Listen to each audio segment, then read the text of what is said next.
Hello and welcome to sports fact. मैं हूं आपके साथ अभिषेक और मेरे साथ अभी यहाँ पे मेरे सहयोगी दिव्यांशु भी मौजूद है। और देखिए लगातार हर एक टीम की प्लेइंग 11 के बारे में आपसे बातचीत करते हैं, लेकिन अब जो मुकाबला है वो बहुत ही दिलचस्प मुकाबला होने वाला है। और मुकाबला नंबर 11 यानी चेन्नई सुपर किंग्स बनाम पंजाब किंग्स, बहुत ही दिलचस्प मुकाबला होगा। बात करें चेन्नई की तो अब तक 2 मुकाबले चेन्नई सुपर किंग्स ने खेले हैं, लेकिन कहते हैं ना कि किस्मत खराब है, या फिर जिस तरीके से मेगा ऑक्शन के बाद से ही लगातार कहते थे ना कि ऑन पेपर जो है चेन्नई सुपर किंग्स की टीम बहुत ही कमजोर दिख रही है। अब कप्तान के तौर पे रविंद्र जडेजा ने खेमे की जिम्मेदारी जरूर संभाली है, लेकिन कुछ खास करते हुए दिखाई नहीं दे रहे हैं। डिसीजन मेकिंग जो है वो माही के पास है, यानी महेंद्र सिंह धोनी के पास ही है। पहला मुकाबला कोलकाता के साथ खेलते हुए चेन्नई सुपर किंग्स जो है वो 6 विकेट से जीत हासिल की थी कोलकाता नाइट राइडर्स ने। दूसरा मुकाबला लखनऊ सुपर जायंट्स के खिलाफ खेला था चेन्नई ने, उसमें भी लखनऊ को 6 विकेट से ही जीत मिली। तो कहीं ना कहीं जो दिक्कत है उसका, जो कहते हैं ना कि अगर आपके साथ प्रॉब्लम है तो उसका निचोड़ आप निकाल नहीं पा रहे हैं, उसका ऑप्शंस नहीं आपके पास मिल रहा है। तो सीएसके पंजाब किंग्स के खिलाफ क्या उन्हीं 11 खिलाड़ियों को लेकर चलेगी जो 11 खिलाड़ी पिछले मुकाबले में खेले? तो चलिए एक बार बातचीत करते हैं कि वो 11 प्रोबेबल प्लेइंग 11 कौन से हो सकते हैं जो पंजाब किंग्स के खिलाफ मैदान पर उतरेंगे। और मैदान पर सिर्फ उतरने से नहीं होगा, अगर मुकाबले में बने रहना, अगर पॉइंट्स टेबल में टॉप 4 में अगर जाना है तो सीएसके को किसी भी हाल में यह मुकाबला जीतना होगा। तो चलिए शुरुआत करते हैं सबसे पहले ओपनिंग पेयर पे। ओपनिंग पेयर में 2 नाम आता है। सबसे पहले रॉबिन उथप्पा, उसके बाद आते हैं आपके ऋतुराज गायकवाड़। रॉबिन उथप्पा ठीक ठाक चल रहे हैं, लग रहा है कि मुकाबले में जिस तरीके से खेल रहे हैं, मेगा ऑक्शन के दौरान बहुत ज्यादा किरकिरी हुई थी कि भाई अनसोल्ड रह जाएंगे, लेकिन विनिंग टीम के हिस्सा में कहीं ना कहीं ट्रॉफी की हिस्सेदारी की जो थी उसमें कंट्रीब्यूशन रॉबिन उथप्पा का भी था। मेरे ख्याल से रॉबिन उथप्पा ठीक ठाक चल रहे हैं, लेकिन गायकवाड़ की किस्मत कहीं ना कहीं लगातार फ्लॉप हो रही है। बिल्कुल, देखिए ऋतुराज गायकवाड़ दोनों ही मैचों में अनलकी रहे। जिस तरह का पिछला सीजन था, ऑरेंज कैप होल्डर थे पिछली बार से चेन्नई सुपर किंग्स की तरफ से। फाफ डू प्लेसी और ऋतुराज के बीच में लगातार रेस चल रही थी। उसके बाद डोमेस्टिक क्रिकेट में भी शानदार प्रदर्शन रहा, जिस कारण से लगातार कहा जा रहा था कि भाई ऋतुराज को टीम इंडिया में भी जब जगह को लेकर लगातार चर्चा हो रही थी, लेकिन 2 मुकाबलों में पिछले बैक टू बैक देखा जाए तो परफॉर्मेंस कहीं ना कहीं बहुत ही डल रहा है। एक मैच अगर लखनऊ के खिलाफ देखे तो रन आउट हो गए, तो वो तो कहीं ना कहीं किस्मत साथ नहीं दे रही कुल मिलाकर। बिल्कुल, देखिए बहुत ज्यादा अनलकी रहे। जितना उनके पास टैलेंट है, जितना पोटेंशियल है, उसका अभी तक परफॉर्मेंस नहीं दिया है। बट सीएसके ये एक्सपेक्ट करेगी कि अब आने वाले मुकाबले में जो पंजाब के खिलाफ मुकाबला है उसमें ऋतुराज का जो बल्ला है वो फिर से एक बार चले और एक बार फिर से एक बेहतरीन ओपनिंग साझेदारी जो है करके दे वो। अब चलिए उसके बाद अगला नाम मोइन अली। बहुत ही लंबे वक्त से इंतजार हो रहा था, मोइन अली कब आएंगे भैया, हाथ तो गए। लेकिन देखिए बल्लेबाजी 22 गेंद में जिस तरीके से उन्होंने 35 रन की पारी खेली है, तो बल्लेबाजी कह सकते हैं कि ठीक ठाक रही। और गेंदबाजी भी मोइन अली ने 1 ओवर किया था जिसमें 14 रन उन्होंने लुटाए थे। तो कुल मिलाकर मोइन अली के आने से बहुत ज्यादा फर्क नहीं पड़ा। अगर देखें तो बल्लेबाजी में जरूर उन्होंने कंट्रीब्यूट किया है, लेकिन गेंदबाजी में कुछ खास कमाल नहीं कर पाए। 1 ओवर ही मात्र उन्होंने गेंदबाजी की थी। शिवम दुबे कहीं ना कहीं जिस तरीके से उन्होंने 49 रन की पारी खेली, वापस से पंजाब किंग्स के खिलाफ उम्मीद रहेगी कि वो उनके बल्ले से जिस तरीके से रन था वापस उसी तरीके से निकले। क्योंकि देखिए रन के मामले में सीएसके ने स्कोर तो 210 रन का खड़ा किया था लखनऊ के खिलाफ भी, लेकिन पूरा अगर होल कॉम्बिनेशन देखे तो 11 के 11 खिलाड़ी मिलकर ऐसा लग रहा है कि टीम वर्क जो है वो कहीं ना कहीं कमी खेल रही है लगातार। बिल्कुल, देखिए कमी लगातार खल रही है। और शिवम दुबे का जो ओवर था 25 रन का, वो सबसे महंगा पड़ गया सीएसके को। पूरा मैच की जो बाजी है वो शिवम दुबे के ओवर ने पलट दी, और यही कहा जा रहा था कि शिवम दुबे ने सीएसके को डुबो दिया। तो ये जो सीख मिली है अब उनको, हालांकि वो यंगस्टर है, करियर अभी स्टार्ट हुआ है, तो आगे आगे जैसे वो मैचेस खेलते जाएंगे उनका अनुभव और बढ़ता जाएगा। तो अब यही उम्मीद है कि अब अगर उनको बॉलिंग दी जाए, हालांकि बल्ले से तो बहुत अच्छा कमाल किया था, पर अब अगर बॉलिंग दी जाए तो उसमें वो अच्छा खासा प्रदर्शन करके दे टीम को। अगला नाम अंबाती रायडू। 20 गेंद 27 रन, 2 चौके 2 छक्के। कंट्रीब्यूशन के तौर पे देखा जाए तो ठीक ठाक कंट्रीब्यूशन का कहा जा सकता है, क्योंकि देखिए लगातार पंजाब किंग्स का भी जो खेमा है वो भी लगातार चाहेगा कि इस मुकाबले को किसी भी हाल में जीतने का, क्योंकि पंजाब के सामने भी कहीं ना कहीं पॉइंट्स टेबल पे 2 मुकाबले खेलिए, एक में जीत एक में हार का सामना करना पड़ा है। तो कांटे का मुकाबला जो है, वो कांटे भरा ताज जो कहते हैं ना, वो सीएसके ऑलरेडी पहनी हुई है, क्योंकि इस सीजन में कहीं से भी सीएसके की टीम नहीं लग रही कि कभी भी मुकाबले में वापसी कर पाएगी। पूरे अगर सीजन की भी नजर डाले एक तरीके से, तो शुरुआत इस तरीके की रही है। तो ऐसा तो नहीं है कि भैया एकाएक कुछ ऐसा बदलाव कर दोगे, तो ड्रास्टिक चेंज भी कहां से करोगे? आपके पास उस तरीके के, उस कद के खिलाड़ी भी आपने मेगा ऑक्शन में नहीं जुटा पाए हैं। तो कहीं ना कहीं दबाव में, अंडर प्रेशर लगातार, और मेरे ख्याल से जडेजा भी अंडर प्रेशर ही कप्तानी कर रहे हैं, जिस तरीके से ये सीजन चल रहा है अब तक का सीएसके का। बिल्कुल, देखिए डिफेंडिंग चैंपियन है और चोटों का जो सबब है, उनके लगातार जो खिलाड़ी चोटिल हैं, तो उसका भी एक बहुत बड़ा कारण है सीएसके की परफॉर्मेंस जो डाउन हुई है। और अब अपना ताज बचाने की जो लाज है वो अभी कायम रखनी पड़ेगी। हालांकि 2 ही मुकाबले हुए हैं, अभी पूरा टूर्नामेंट बाकी है, पर जिस तरह से लग रहा है कि सीएसके परफॉर्म कर रही है, तो थोड़ा सा कहीं ना कहीं चिंता का विषय जरूर है।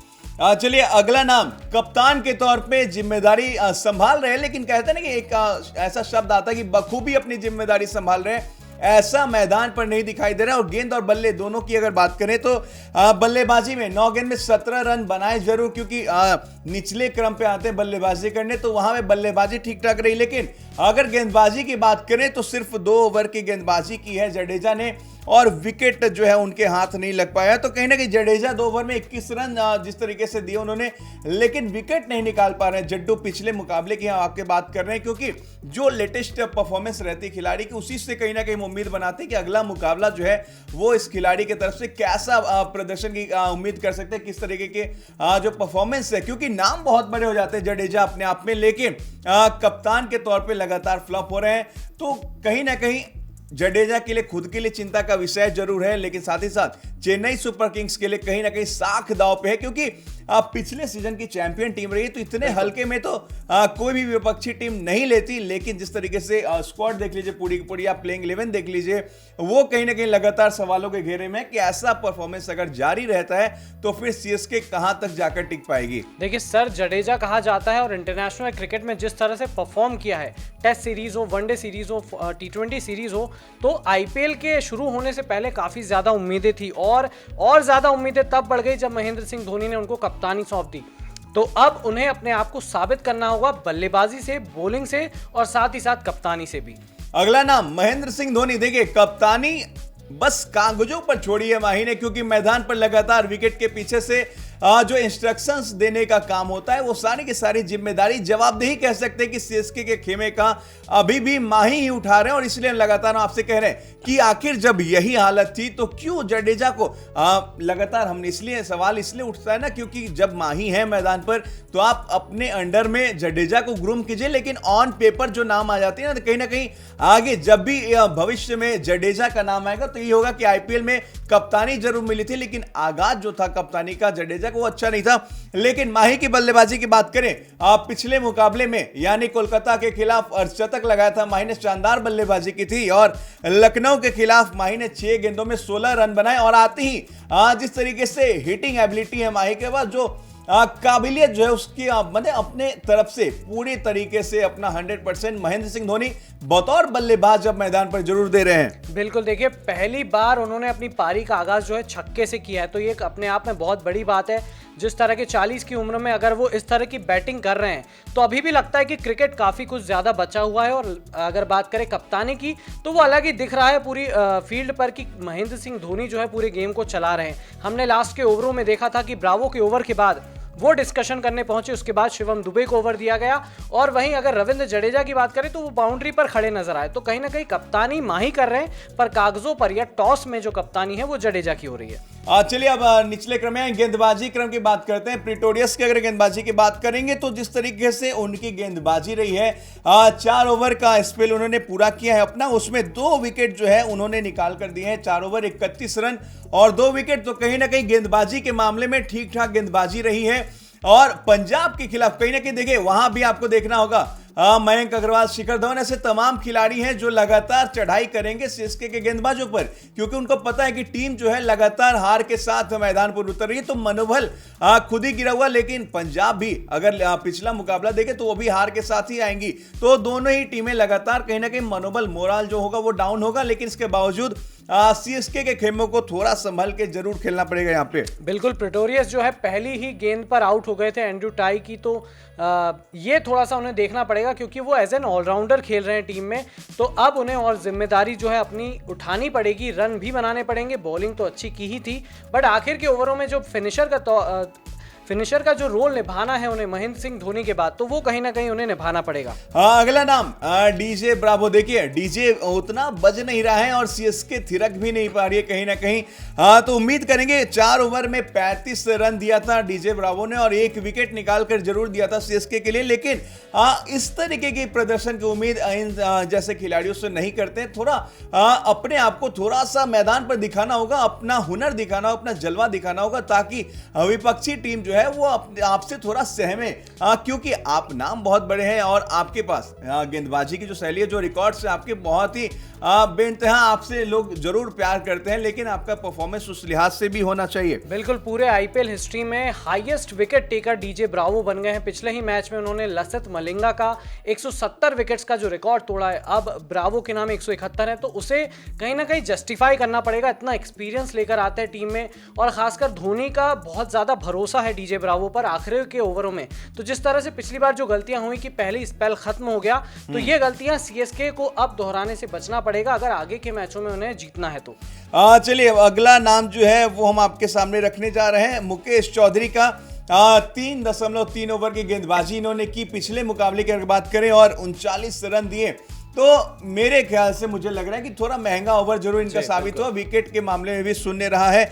और उसके बाद अगला नाम तुषार देशपांडे। कहीं ना कहीं इनकी गेंदबाजी जब हम देख रहे थे लखनऊ के खिलाफ कोशिश कर रहे थे, लेकिन फील्ड सेटिंग जो थी वो अपने गेंदबाजी के लिहाज से नहीं कर पा रहे थे, इसलिए लगातार माही जो है वो मैदान पर इनकी फील्ड सेटिंग करते हुए लगातार दिखाई दे रहे थे। इसलिए गेंदबाजों को, खासकर तुषार देशपांडे जब गेंदबाजी कर रहे हैं, तो हर गेंदबाज को पता होता है कि मैं गेंद किस स्लॉट में डालूंगा, क्या मैं यॉर्कर के लिए जाऊंगा या फिर ओवर पिच गेंदें डाली है, फुल लेंथ डाली है। तो उस लिहाज से अगर आप फील्डिंग सेटअप करते हैं तो कहीं ना कहीं विकेट मिलने के चांसेस बेहतर रहते हैं। और मेरे ख्याल से कहीं ना कहीं सीएसके भी पूरे का पूरा खेमा अब पंजाब किंग्स के साथ शानदार तरीके से उतरना चाहिए, क्योंकि अगर हारते हैं तो फिर उम्मीद ना के बराबर रह जाएगी। बिल्कुल, देखिए इन एक्सपीरियंस बॉलिंग लाइनअप है, ड्वेन ब्रावो और जडेजा के अलावा कोई भी ज्यादा एक्सपीरियंस वाला नहीं है। तो कहीं ना कहीं एक्सपीरियंस की जो कमी है वो सीएसके की बॉलिंग लाइनअप में झलकी। हालांकि दीपक चहर के चोटिल होने के कारण भी काफी ज्यादा फर्क है, और बात ही करें अगर क्रिस जॉर्डन या एडम मिलने की, तो वो भी चोटिल हैं, तो उसके कारण अवेलेबिलिटी जो है बॉलिंग में नहीं आ पा रही है, जिसके कारण सीएसके को जो यंगस्टर्स हैं उनको उतारना पड़ रहा है, और एक्सपीरियंस ना होने के कारण यंगस्टर जो है प्रेशर में आ जा रहे हैं। तो देखिए ये थी हमारी प्लेइंग 11 चेन्नई सुपर किंग्स की पंजाब किंग्स 11 के खिलाफ। और देखिए पंजाब किंग्स के खिलाफ सीएसके को, यानी चेन्नई सुपर किंग्स, नाम दोनों के नाम में किंग्स जरूर लगा है, लेकिन कल के मुकाबले में ताज किसके सर पे चढ़ेगा, जिसके सर पे ताज होगा यानी वही उराज होगा उस मुकाबले का। तो बहुत बहुत शुक्रिया हमारे साथ इस वीडियो को अगर आप पसंद करते हैं तो प्लीज चैनल को लाइक शेयर सब्सक्राइब जरूर कीजिएगा। और आपको इस प्लेइंग 11 के अंदर कोई खिलाड़ी ऐसा लगता है जिससे आपको उम्मीद है या फिर सजेशंस के तौर पे आपके कुछ कमेंट्स हैं, तो प्लीज नीचे कमेंट बॉक्स में कमेंट करके जरूर बताइएगा। Thank you.